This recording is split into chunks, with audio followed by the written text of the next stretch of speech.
I'm Josh. Josh. Brother. Nice to meet you. So when did Mad Moose start? 10 years ago. Behind the Rocks was the first? Yes. Yeah. Okay. So for me, and I think a lot of other people in the ultra community, I would have thought the most popular was Red Hot. It was for a while, and then it kind of took a dip. It's definitely our oldest, but we acquired it from somebody else, and so it kind of just took a dip afterwards. Okay, because I think that one has the most iconic elite runners. That Yeah. I think it's because it's the first race every year, and so it's brings it. Everyone has a quick fitness check to see how much they need to do to get ready for their real races. But Yeah. that's the one that I've ran probably 5 or 6 times. I love it. That's a cool one. Yeah. I loved actually when it ended. It used to end over by the river. I'm sure that was logistically harder. Yeah, But because I we had to love that. shuttle everybody in and out, so. Yeah, to that parking lot up the Potash Road. Yeah. Yeah. So the Dead Horse. You have tell me about Dead Horse. What all is here? You have a 50 miler. What else? 50K, 30K, and 15K. And so for this weekend, are they all sold out? Yeah. That's Yeah. amazing. That's amazing. So tell me about the course. What are the highlights of it? What do you? So you run straight up this hill right here to the right, and it just goes all the way up to the top of the hill and kind of just cruises along some of the slick rock. So it'll beat your legs up a little bit, but it is pretty quick. Yeah. It's pretty fast. It's not like our toughest course. Yeah. There's not a whole lot of climbing. You get Yeah. to about halfway, and then you just run all the way down, and so it's not too bad. Yeah, I saw the early cutoffs seemed a little aggressive, but it's pretty flat, so you're probably not. Yeah, it's pretty quick. Too worried. We don't have to cut too many people off. What's the finish line cutoff? Or how long do you expect the race for the 50 mile to be? It's 6:45 is the cutoff. 6:45. For the finish line. Yeah, we try and get here Oh, so that it's okay, thank God. excellent. At night. Yeah. Yes. Not at night. 6 hours and 45 minutes. After No. So it's just to kind of limit the amount of people that are on course in the night, because it gets pretty cold here Yeah. once the sun goes down, and those runners are covered in sweat. Yeah. So it gets cold fast, Yeah. and Okay, it's so pretty dangerous. And dark, 6 hard to hour. see. That's great. Yeah, it must be a fast. I've done the 50K at Dead Horse, but yeah, the 50 miler. So that must be pretty fast for 12 hours and 45 minutes. Yeah, it's not too bad That's good. because it's just like a pretty flat out and back Yeah. to get that extra 20 miles. So, tell me a little about the history of Mad Moose. So it's you two and your parents. Yeah. Yeah. So it started with just like my dad. My mom was teaching, and my dad came out here, and he had a business partner, and he hosted Red Hot and a couple of those other ones for a while. And then we split up and started doing our own thing in 2013, and that's when Mad Moose was born. And so after a couple years, my dad got to a point where he was like, either we do this full time, or I kind of toned it back and just do it as like a side job. Yeah. And so my mom quit her teaching job, and we moved into our camper, and we started traveling the country and going race to race and spreading the name of our business and just kind of Wow. growing things. So, were you two homeschooled during that period? Yes. Wow. Yes. Our mom's got a master's in education, That's and she's an English teacher, so it wasn't like we were hurting for a teacher. Yeah. No judgment. no, Purely so- curious. Like that to me shows just the commitment to. Yeah, so we were homeschooled, and so she was our teacher, and that we learned a lot about the areas we were in, and the history and the geography and those kind of things. So That's awesome. So let's say beyond Dead Horse, what are the things that I've heard a lot about this Triple Crown. Can you explain what the Triple Crown is? So it's like go ahead. It's a 4-race series, so you get to choose 3 in the 4, and it's Dead Horse, Arches Ultra, Red Hot, and Behind the Rocks Ultra. And everyone has to complete, any distance in all of them, and then they have to finish Behind the Rocks.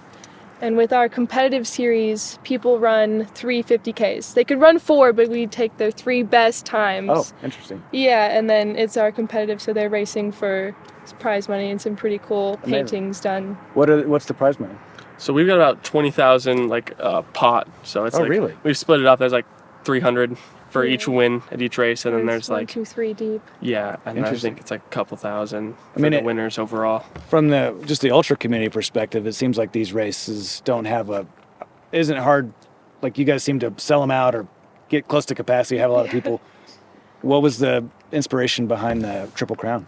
We're all competitive runners ourselves, and so we like watching people race, and we enjoy it, and we like that kind of excitement, and we were trying to course some elite runners to come out here and run some of our events, because Yeah. we know they're fun and they're exciting. Yeah. So Well, I know the course record holder for the 50 miler, male at least, last I checked was Anthony Casales. I think. Yes. Yeah. He's got to deal with Nike Trail and got third place at Western States. Mm-hmm. What I love about Mad Moose is that, you know, I'm super slow. Like I'm gonna beat the cutoff. I think it's my goal, but that somehow your races just always bring out the fastest. And it's like one of my favorite things about ultras is to be able to stand at the starting line, amateur, super slow, and be standing next to an Anthony Casales or you know, these legendary runners. And your races always are like the highlight of that, because I've seen like Scott Jurek at the starting line and Anton Kaprichka, and just every marquee name has been at your races. I think it's amazing. Yeah, it's exciting for sure. It's definitely one of the only sports where you get to compete against some of those top level guys. So and women. So my dream is to win the first 100 meters of any race. I haven't ever tried to. That's always been the joke at Red Hot, is that I'm gonna sprint and I'm gonna get someone with a camera to get me at the 100-meter mark, and then I'll DNF at the first stage.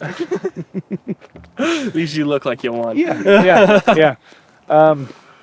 Is there anything else you want people to know about Mad Moose? Or I mean, we love running, and so we put our life's work into it essentially, and so it's everything to us, and so we put a lot of time and energy into just making sure everything's perfect, because it matters, because we've been running since I was this big. So it's clear that you can always tell when the owners are involved in a race and when they truly love it. It feels like these Moab races are like truly well-loved races. Definitely well loved. Yeah. A lot of care into them. It's just the four of us, so we that's we what do I was gonna everything say. ourselves. With the four of you, like, do you have a certain set of responsibilities that are yours, that are your dad's, your mom's? A little bit, but we just shoulder it all together and split it up depending on what's around, and just kind of work together, get it all done. There's a few things that we all do. Like Malachi, he takes care of all of our email, like newsletters, and I do most of our social media. Okay. And then my mom helps me with that sometimes, because it's a lot. Yeah.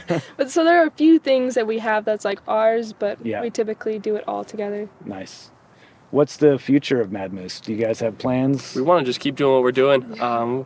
We like the size series that we have now. It works well for us. We've got it to a system at this point, so we're just gonna keep doing what we're doing and enjoying hosting the events, because it's a lot of fun for us as well. It's very rewarding, and it's fun to be out there with you guys all day. Well, don't ever downsize the number of races you do. If you ever do, just call me, and I want to keep them alive, because I love everything that you do. Is there a particular race right now you want to get another shout out to? So we've talked about Triple Crown, Dead Horse. Is there another, or even Red Hot, is there another favorite that you both have? I mean, Canyonlands Half Marathon is pretty unique. It's one of the oldest races in Utah. Really? Yeah, and it's one of our only 2 road races. So we have 2 road races, and it's the only one here in Moab. And we close the scenic highway. Was it 128? 128. Really? And it's the only time that road closes. And so that's it's cool. your only opportunity to run on that road. And it runs right next to the Colorado River, and it has the big canyons of... Yeah. Was that one ever the other half? Yeah, that used to be Arch's Marathon, and so there was just a lot of pushback from hosting 2 events and closing the highway a lot, because it's one of the only main ways to get into town. So to limit effects on town, we moved that one out to Behind the Rocks, and that one's now Arch's Marathon. Okay. And so we've moved it to the road, off the road to the trails, where we enjoy it more anyway. Yeah. Then we can keep Canyonlands Half going as well. Yeah. What about any Moab trivia? I mean, I've been here 100 times. I love the place, but for people who are watching this who'll never make it out here, but tell us something about Moab. I can't remember exactly when. I think it was in the 50s or somewhat. They took all the uranium tailings and they put them in just the dirt, and they just covered them up. And so now there's a giant uranium cleaning nice system going on, and they train just right here. This train tracks, all it's really used for is to take uranium tailings out of Moab and put them into a safer spot, and metal containers inside metal What's containers. funny is that I've driven past the uranium, that spot you're talking about, for 20 years. I've never questioned what it is. Yeah, I don't know why. I thought it was was it like aggregate for construction, but that doesn't make sense. There's not like a high rise over here. So No, so it's the tailings. Yeah, it's just all the tailings. So it's taken a long time for them to clean it up. They're finally making some progress on it, but Crazy. It's definitely kind of wild. Yeah. What about you? What do you love about Moab? I love everything about Moab. It's very unique. It's hard to choose one thing that you love about Moab, because it's in 45 minutes I can be in snow, and then Or I could be down here and it's 60 degrees, so it's like Yeah. it doesn't really have any downsides. Like it's a small Yeah. town, and it's kind of it's got its Yeah. own twists and turns. Yeah, that you but can see the red and the LaSalle's. Like, it's just such a bizarre, It's a very unique as place. good as it gets. Yeah. What about you? Gosh, I love all the things you can do out here. Like there's, ATVing, there's four-wheeling, river rafting. It's a great spot to look at all the stars because it is a small town. Yeah. And so that's really nice to Yeah. see. There's a lot of places to visit. Does Mad Moose do anything other than running?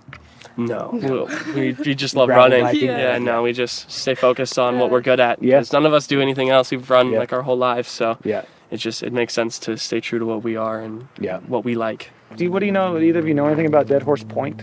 Dead Horse Point is where like Thelma and Louise, that scene where they drive off the cliff, is filmed, and it got its name from what's told. We're not really sure if it's completely accurate or not. A bunch of horses who were extremely thirsty, and they could see down to the bottom, and they don't really have like depth perception, and so they just walked off the edge of the cliff looking for water, and they just fell off. So that's kind of why it's called Dead Horse Point, because they were just in search of water because it's so desolate out here.